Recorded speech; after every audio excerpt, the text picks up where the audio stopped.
প্রিয় কিছু বন্ধুরা, এই যে দেখতে পাচ্ছেন এটা হচ্ছে পকচাই ক্ষেত। পকচাই তোলা হচ্ছে।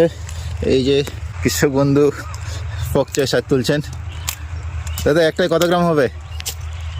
এটা ছোট আছে 400-500। 400-500 গ্রাম। তো এখন বাজার দর কেমন কেমন চাহিদা রয়েছে এবার?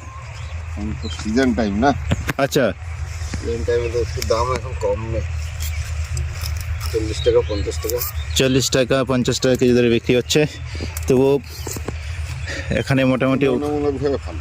তুলনামূলকভাবে ভালো, এবং হচ্ছে এক একটা গাছের ওয়েটও তো অনেকটাই, 500 গ্রাম থেকে 600-700 গ্রাম হবে, তাই না? এটা বড় করলে হয় 1 কিলো হয়ে যাবে।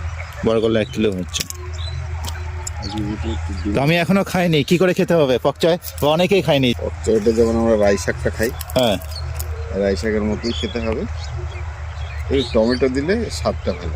আচ্ছা, একটু মাখা মাখা করে, হ্যাঁ, বা পালং শাকের মতো করে খেতে হবে। এটা আমাদের যে বাঁধাকপিগুলো আছে না, বাঁধাকপির বাজার থেকে ধরে নিতে আশা করা যাচ্ছে।